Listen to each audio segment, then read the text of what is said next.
Beginnings are often a mystery, and over a few months, the fetal ultrasound monitoring a pregnancy unfolds a wonder. During my first pregnancy, the baby shower card depicted a pea. A pea in a pod seemed aptly symbolic for a pregnancy. Unbeknownst to me, peas have a much larger fingerprint in the history of genetic research. They were instrumental in our understanding of traits, thanks mainly to the research conducted by a monk. How ironic, isn't it, that science of genetics began at church? Not quite the origin story one expects from a church, is it? A very warm welcome to everyone. Thank you for sharing your afternoon with us for the story titled Supply Chain, Genetics, and Inheritance. The Nourishment Project is about joyous curiosity and being part of something much larger than ourselves. Here are some of the references that inform this presentation. Individual names indicate that multiple books, articles, or interviews by that person have a bearing on this presentation. The baby shower card for my second pregnancy was production, that a new model is arriving. Integral to production is the concept of supply chain. A supply chain is a production or distribution process, converting raw materials into a product or distributing a completed product to a customer. So that process is supply chain. It includes sourcing materials, transportation, and labor. Ironically, childbirth is called labor, and how richly appropriate because our genetics is a historic supply chain. Hundreds, likely thousands of generations went into producing you. Genetics means it's relating to genes or heredity. So these genes are stretches of DNA. All of us share 99% of the same DNA. It's the 1% difference that individualizes you. The recognizable double helix structure of DNA, deoxyribonucleic acid.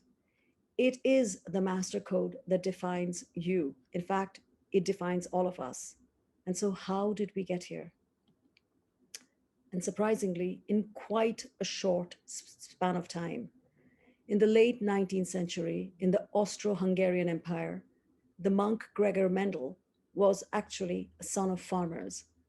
He had no inclination for farm work and had joined the religious realm not so much for the Almighty as simply to earn a living. The Abbot Knapp, I'm going to point the gentleman here, encouraged scientific investigation, and Gregor Mendel's initial interests concerned crop improvement. With time, he became more interested in fundamental questions about fertilization, natural hybridization, and inheritance. Over more than 7 years, this affable monk studied 30,000 peas. He crossbred different peas. Peas were selected since they had many observable traits. Peas come in a fantastic array of varieties. There are short and tall plants, large peas, small peas, round peas, oval peas, wrinkle peas, smooth peas, green peas, and yellow peas. Also, there are many pea flowers of many colors and many shapes. So there was much for Mendel to observe and much to record. Eventually, Mendel discerned certain patterns in the outcome of his experiments, and therein lies the quality of genius, the ability to see simple and significant things which others don't notice. Mendel noticed when he crossed tall plants with short plants, the offsprings were always tall plants. There were no in between plants, so there was no blending or average plants. Also, yellow peas, when bred with green peas, always produced yellow peas. He observed that some traits dominated others. He continued to breed hybrids and observed patterns.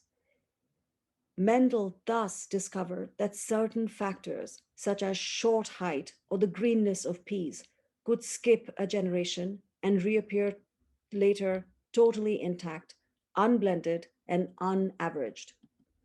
So some plants of the second generation displayed the full characteristics of their grandparents.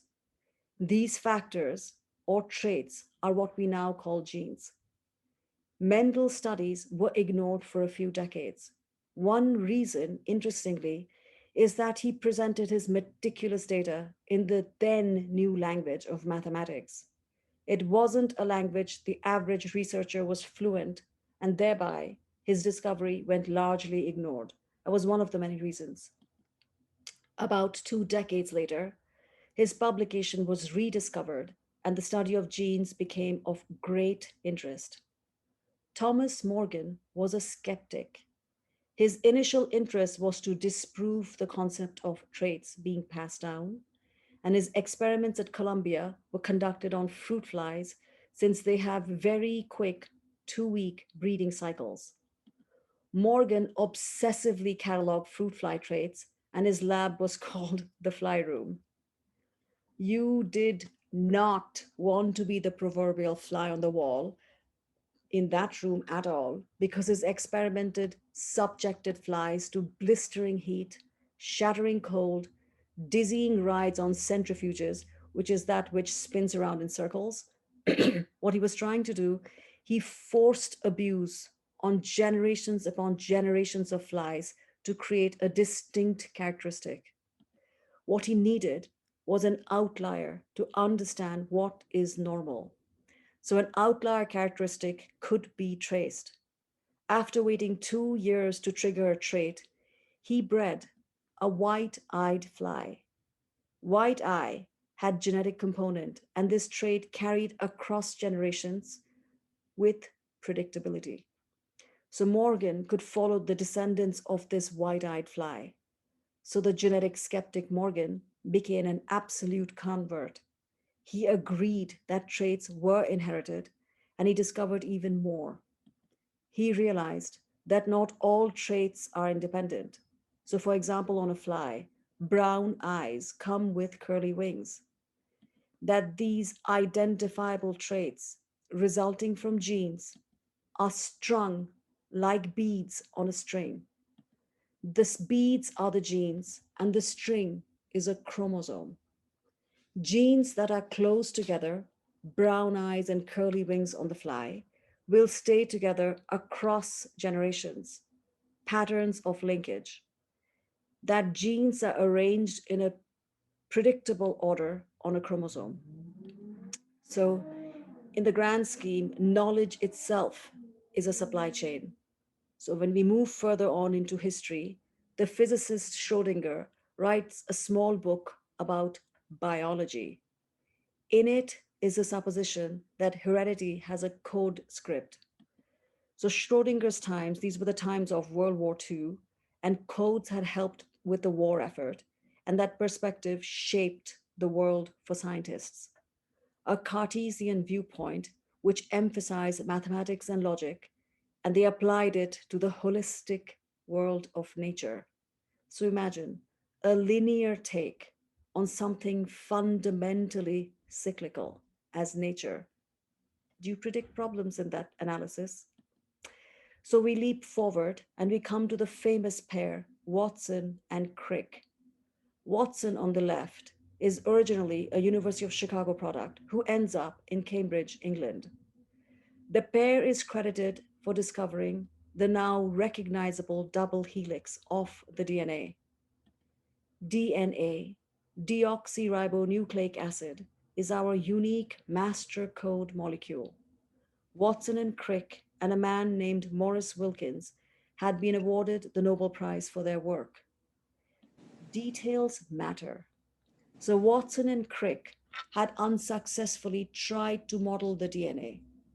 Only after Watson saw a photograph, now known as photograph 51, of the DNA shadow did he intuit the actual shape of the DNA molecule.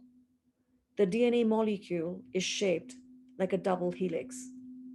The physicist Wilkins had shown Watson the picture without permission from the actual photographer, the scientist Rosalind Franklin. She wasn't credited nor received the Nobel Prize.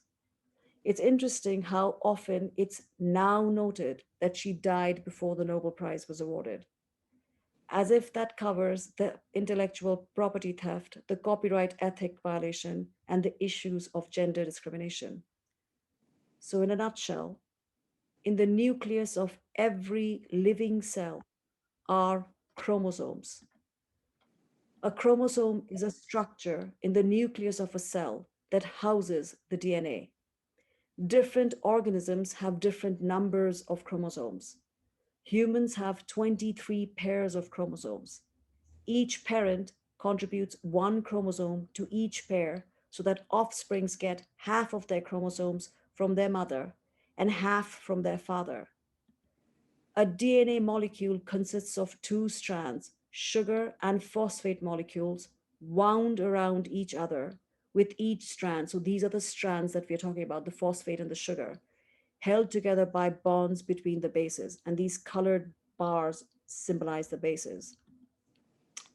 These four types of bases of a DNA molecule are adenine, cytosine, guanine, and thymine, mainly known by as A, C, G, and T. DNA is simply the master code. RNA, ribonucleic acid, is what actually takes the code sequence for amino acid and ultimately makes protein that makes us all living creatures. The sequence of bases A, C, T, and G is the genetic code. We have about 20 to 25,000 genes, and if a DNA was strung out, it would be 6 feet long, approximately. So imagine within each of us, we have more than 700 trillion, almost 740 trillion cells. Each cell has miraculously packaged within 6 feet long DNA. Could you imagine that? Nature, evolution, is a brilliant designer. These four bases form the sequence molecular coding for life, all life, every living being on the planet. Our real supply chain is awe inspiring. Simply put, the bases of the DNA, A, C, G, and T, are letters. The amino acids form the words, and the proteins create the paragraphs for each of our proverbial book of life. By 2001, these 3 billion base pairs that reside in our 23 chromosomes within the nucleus of all our cells had been mapped. This sequence, this mapping, was the Human Genome Project. Someone we may recognize from our recent COVID news, as shown on the bottom left of the photograph, is Dr. Francis Collins. At one part of time, he had headed this massive international science project. So you and I, all of us, each of us are related. And genetics is the scientific proof of kinship. 99% of our DNA is the same. The 1% difference in our DNA coding is what makes us, each of us, individual. And how is that so? So imagine the double helix of the DNA filled with the bases A, C, T, and G. The spiral shape reminded me of the beautiful music scores that are written by the composer George Crumb. He usually handwrites all his scores, and they are each beautiful works of art. And it is an apt analogy. Read genetics like a musical score. The genome is the living score. Just as pianists play a static score differently, so Bach, played by Andras Schiff, will sound distinct from that score being played by a Horowitz or a Glenn Gould. So that score, the code, is static, while music is alive. So over time and space, genes are activated or repressed, turned on and off, Here being depicted, if it's on, it's lit up, if it's off, it's black. So they get on and off, activated or repressed in response to the environment. So it's both nature and nurture. That static code becomes life itself through mysterious, beautiful choreography that results in the magnificent diversity of life. And that is why some parents, the same parents, create children as different as chalk and cheese, although they both equally irritate me, and that the 1% difference in DNA coding is what makes them different. Genes in our cells are constantly replicated. Changes in the replication at the tail end of the chromosomes, which are known as telomeres, attribute to our aging process. We have 20,000 protein coding genes. A fly has about 13,000. It's because different aspects of code activate on and off in different time and space. That is why I don't look like two-thirds fly. Perhaps it would be an improvement. But in reality, what needs to be understood is that the DNA is a book which we've barely begun to read the prologue. In 2020, the scientists Emmanuel Charpentier and Jennifer Doudna were awarded the Nobel Prize for Chemistry for creating CRISPR, a gene editing device. They had effectively brought into being the Cas9 genetic scissors. The technology, which was discovered in 2012, provides unprecedented precision and power to edit any genome, including the DNA of people, by snipping out portions of mutated genes and either allowing the genome to repair itself or by providing healthy versions of the gene. So, genes are the building codes. So, theoretically, changing the code will allow us to create what or whom we like. Gene editing is yesterday's news. It's long been used on plants and animals. Hence, we see GMO, genetically modified organisms, on our grocery shelves. What the CRISPR technology does is that it made genetic editing more precise and astonishingly quicker. So Dr. Doudna had been contacted by a female entrepreneur of a company called Happy Healthy Babies to effectively create customized babies. Horrified, Dr. Doudna went on a TED talk to issue a moratorium to prevent the editing of human embryo. So the world scientific community agreed not to edit the human embryos yet. They have not said that they'll never do it. In fact, they do allow it on certain cases, but they're trying to form a consensus. So editing at an embryonic level or prior, so editing sperm or egg or embryo, is known as germ line editing because once done, it's perpetual. If you edit blood cells or stem cells, it's restricted to the individual. So those edits aren't inherited. Germline edits are inherited in perpetuity. So there's no undoing, save death. And if only you can guarantee that there was no further breeding of that individual. Pursuing perfection, getting the perfect babies, is not new. This poster is from the turn of the century, early 20th century. Marry well, breed sound children, the heart of eugenics. The late 19th century beliefs that come from the similar times of Gregor Mendel and Charles Darwin. In fact, the man Galton, who is associated with the concept of eugenics, was a cousin of Darwin. Eugenics, meaning good genes, builds on Darwin's theories of evolution.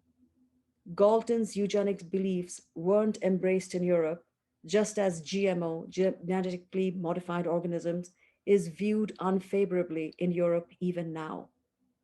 The country that did embrace eugenics was us, America. These were times of immigration, crumbling of the so-called purity by dirty immigrants.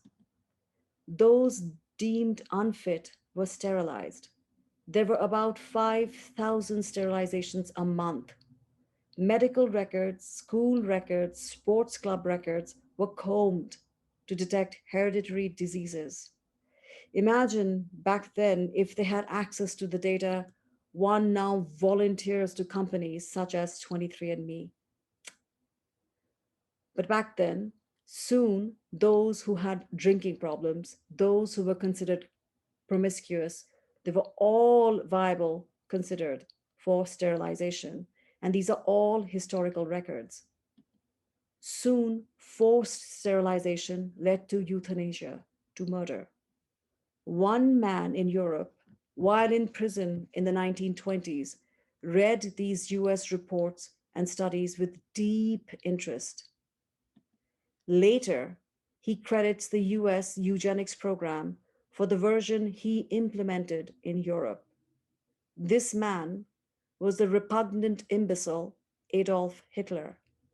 His T4 programs forced euthanasia, and parts of this program had been supported by the Catholic churches in Germany. His kind still exists now on talk shows, spewing nonsense with distinction. But what genetic has proven without a doubt is that we all are descendants from a group of about 10,000 people from Africa from about 80,000 years ago. We look different in response to the physical environment. Our skin color, our eyes, our structure adapt to our environment, the foods we eat, etc. These superficial physical differences are not supported genetically. We share 99% of the DNA. The 1% difference and chance doesn't alarm me. Testing for genetic markers, such as for Down syndrome, has measurable impacts in countries, and it often correlates with moral, religious beliefs of that country. Genetics and religion, origin theories overlap. In other cases, genetic testing has had deplorable results. In parts of northern India, even among the so called educated homes, preference for male offspring have skewed population data. So, about 800 girls for 1,000 boys. Can you imagine what will happen if CRISPR is allowed for germline editing? In a most low level, cunning PR move, they'll declare that abortion of female babies have plummeted. That's because they could simply select a male embryo doing in vitro fertilization. Now, please note, I am not decrying the technology, rather, simply that our humanity's inability to keep abreast with innovation. Natural evolution has harmony. In a tiger, the claws and the temperament which only a tiger should possess has had synchronous development. I doubt there has been a case of a maladjusted tiger who went on a killing spree just for sport. The tiger kills when hungry or when there's a need for defense, when his or her territory is threatened. Yet, in the hands of a human, the claw comes in the form of a penknife or other weapons in alarming rapidity, the rate far exceeding our inner nature development in sync with such destructive innovation. We simply can't keep up. For example, and this is not a question of keeping up, this is an example of what is possible, the horrific possibility of weapons which we weren't naturally born with. Walter Palmer, the Minnesota dentist who in 2015 went trophy hunting in Zimbabwe and killed Cecil the lion. Global condemnation, shaming, cancel culture is pointless in the face of entitled worldviews. Here he is again. I took his picture out of the frame in 2019. He had forked over almost $100,000 for the pleasure of killing the endangered Altai argali, the world's biggest ram, in Mongolia, all done legally with permits. Just because one can doesn't mean one must. Sacredness has been stripped from our dialogue. And by sacredness, I'm not referring to religious dogma and any of that. The sacredness I'm implying is a sacredness which is entirely different. It's that sheer awe inspiring quality that strikes one dumb with beauty and reverence. Now, revisiting that genetic knife, CRISPR, from the context of the sacred, not innovation or ingenuity. Despite a worldwide moratorium on germline editing, to which China had complied, in 2018, Dr. He announced to the world that he had performed genetic editing in twin girls known as Lulu and Lala. He tweaked the genes to prevent them from getting the AIDS virus. Because he altered their genomes when they were embryos, those changes were picked up by every new cell that that embryo made as they continued to develop and divide, eventually forming the twins. These CRISPR edits will be passed down to their children and all future generations of children in their lineage. Should the twins be allowed to have children naturally? Will they disclose this fact to potential partners? Does the scientific body even have the right to make such a request? The entire lives of these twins will be treated as a grand medical experiment. And the worst part, besides the fact that this edit wasn't necessary, there can be, as continued research is proving, huge consequences. Our cells have evolved over generations to protect us against invaders. To the cells, genetic editing is a cellular crisis. Cells are extraordinarily sensitive to things being removed. One major consequence is cancer. Trying to transcend evolution, trying to outsmart a designer who can pack 6 feet of data into the nucleus of a cell, to try to exceed that intelligence is hubris. The protein coding regions of the genome that we have investigated, shown here in blue, is a tiny part of the entire DNA sequence, vast majorities of which are spaces and codes science hasn't fully realized. Yet we proceed in the name of innovation and most likely glory, show brilliance and get accolades, get prizes. Dr. Ha, by the way, was vilified by the scientific community. Unfortunately, that does not mean others aren't doing genetic testing on embryos still, because a moratorium has no binding authority. There is no global authority that can implement such an order. History is instructive. So let's go back. Clear Lake, California, 1949. Gnats, though not a bloodsucker, are annoying insects. Because they were pesty, DDD, a close relative of DDT, was applied in diluted form to the lake. 1 part chemical to 70 million parts of water. So the control of gnats was good at first, but around 1954, so 6 years later, the treatment had to be repeated. This time, 1 part insecticide DDD per 50 million parts of water. So 6 years ago, it was 1/70th. This time it was 1/50th. Gnat destruction was virtually complete. The following winter was the first intimation that other life was affected. Grebes on the lake began to die. Birds of spectacular appearance, they're often called swan grebe, for they glide with scarcely a ripple, a floating black and white marvel. The resilient gnats needed a third assault of DDT, and there were more dead birds. Initially, no infectious diseases were discovered. However, when tissues of the dead grebes were analyzed, DDD concentration levels of 1600 parts per million were discovered. Now, how was that possible when the maximum concentration applied to the water was 1/50th part per million? Well, birds eat fish. The poison, because that is exactly what pesticides are, the poison was picked up by the plankton, and the plant eating fish accumulated the poison. Carnivorous species stored the most poison. A brown bullhead, akin to a fleshy catfish, had an astonishing concentration of 2,500 parts per million.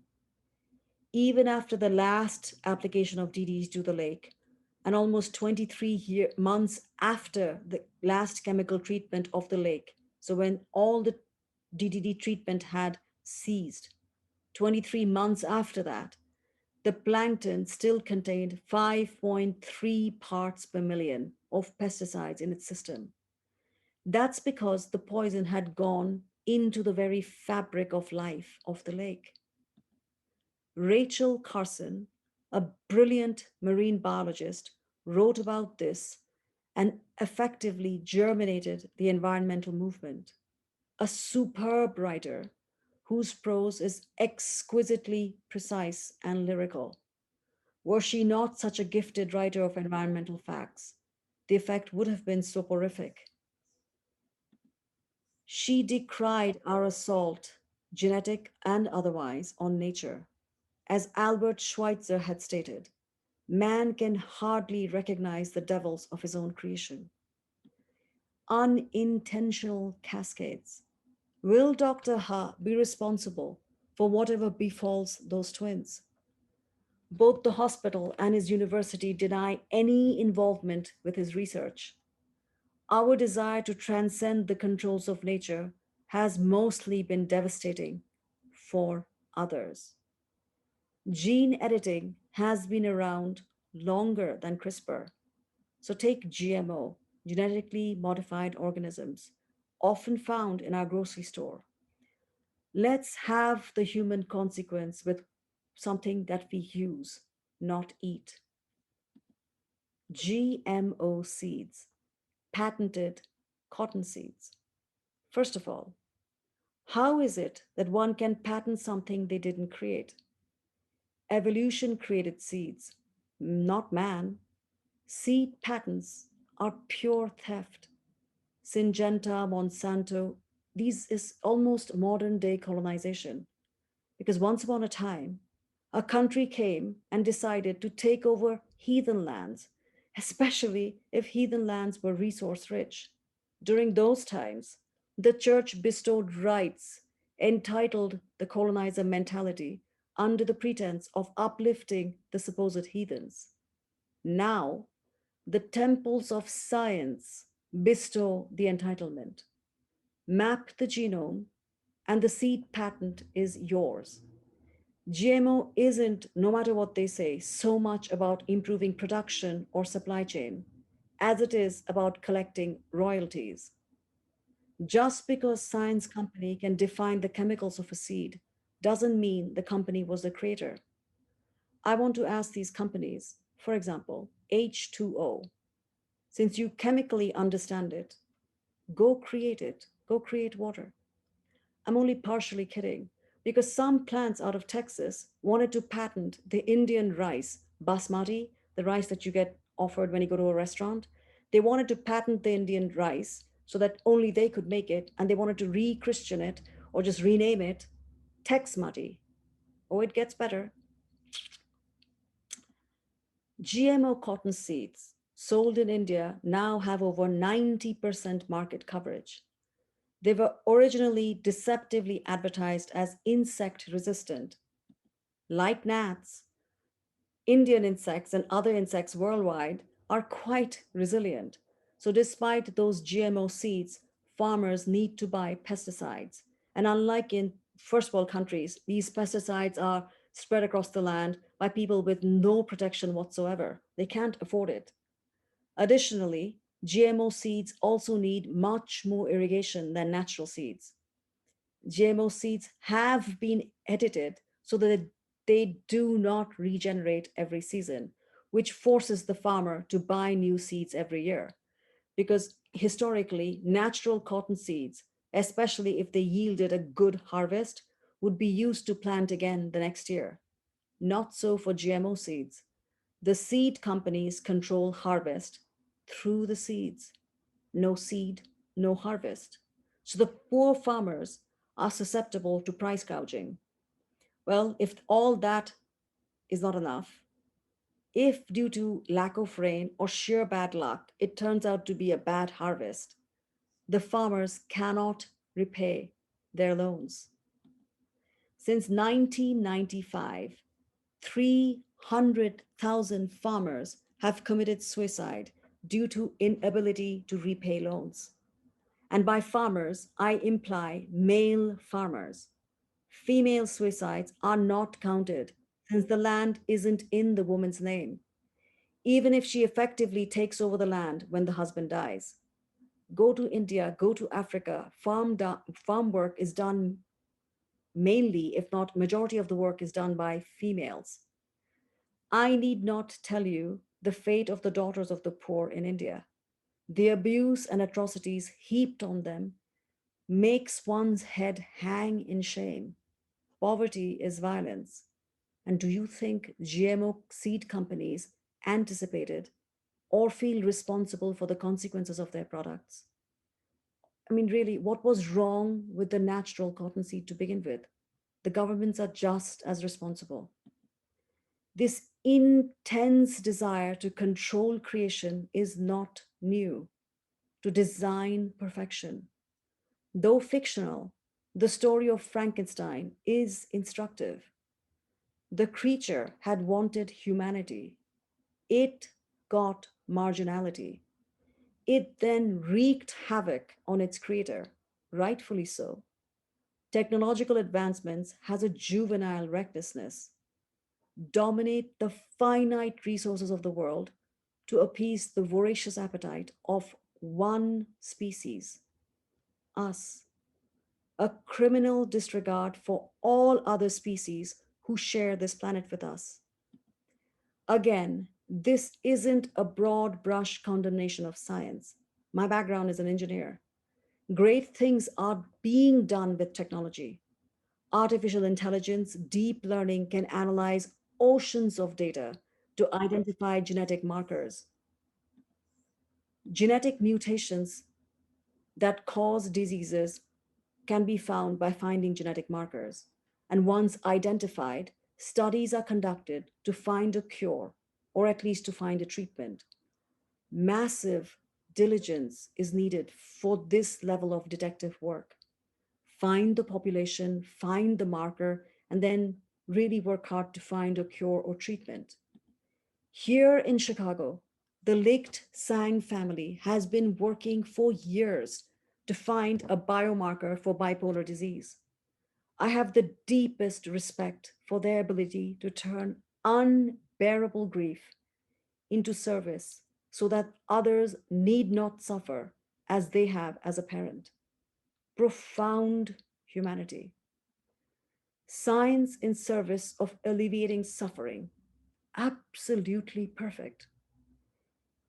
What I am speaking of is that the other spectrum of motivation, it's that motivation that I question. Beliefs undergird research and areas of funding. The values and beliefs of leaders matter. Take, for example, James Watson, the one associated with the DNA structure.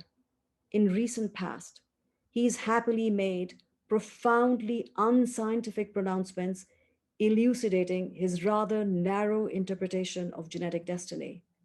Remarks that are racist, sexist, and homophobic. That he believed that fat people are less ambitious, that white people have less sexual drive, less libido, that editing traits for homosexuality in embryos is acceptable, along with anti Semitic responses, anti Irish, you name it, he covers it all. Except for his prize. Really, what is noble about this man? Values become critical when you're going into science that gives you the ability to edit genes. Ethics in healthcare is vital as our innovations attempt to transcend evolution. Germline genetic editing, privatizing eugenics, will diminish human diversity. A 5'3" Indian woman isn't the benchmark for beauty. Someone who looks like me and say not Charlize Theron could be edited, perhaps should be. In less than 200 years, global population has gone from 2 billion to 8 billion. This desire and now ability to live longer clashes with the limited resources of this planet. So follow that train of thought. Genetic editing is a playground for wealthy nations. Should scientific, academic intelligence be the determinant for writing policies? Where is value? CRISPR is used across the biosphere. Here are more examples. Another renowned scientist, George Crumb, he believes that extinct animals may be brought back through genetic sequencing. Likely true. So, conversely, animals that are now on the brink of extinction, according to these belief systems, simply bank their DNA sequence, reassured that we can create them in the future. These brilliant people with stunted human development are either incapable of processing or willfully ignores why did the animal go extinct. Unless you address that, recreating the animal is futile. We, our greed and arrogance are the problem, the heart of the problem about biodiversity conservation. For example, if you bring back the recently extinct white rhino, unless you tackle the belief that rhino horns have medicinal properties, they don't. It will be hunted over and over again back to extinction, or at best, a few live creatures will be kept as ornamental display for our pleasure in the zoos. In our vainglory, we miss the real supply chain. Inside this gem of Chicago, the Adler Planetarium, are some sobering and uplifting facts. And they're all scientific facts. Within the first few seconds of creation of the universe, in those precious seconds, formed the basis of all matter. And it has been showering down on us since the creation of the planet. For untold ages, this cosmic dust has been raining down on Earth, entering the composition of our soil. Go to Adler Planetarium, read about it. It's brilliant. It is this soil that we harvest. The iron in the vegetables we eat, the minerals in our fruits, nutrients that go into our blood. It is from this cosmic dust. All of us, all living creation is made effectively of stardust. There's a reason why we share a majority of our DNA with all living creatures. The chemicals, the minerals that create and sustain all of us through the foods we eat, the air we breathe, it all comes from the real heaven. When beauty stops us in our tracks and we helplessly admire and acknowledge 400-year-old live oaks, we need to also recognize the more than 20 million years of evolution that is lambent in her existence. We dismiss the weed, but take a look at that fractal beauty. Like gnats, weeds irritate us, and so it is viewed as a trespasser on chemically treated emerald lawns. Yet nature, through infinite care and patience, nurtured this fragility. It has every right to exist in this nature, in this universe. This universe, that cosmos, is our cathedral from where comes the real origin story. Our planet formed, I'm going to point now, 4.5 billion years ago. Unicellular life formed 3.5 billion years ago. I'm riveted at that moment when life germinated in that tiniest monocycle of a cell. That isolated speck of life, contradicting the unmeaningness of its bulk, felt its consciousness not by volume, but by the value of its existence, didn't it? Autopoiesis, which means self generation. One became two, continuing multiplicity through complex interrelationships, nothing isolated. The divine mystery of existence, this chain reaction, this supply chain that eventually created us from that one single cell unit, this ever unfolding creative process. Why did it start? Life is more a wonder to behold than a mystery to decipher.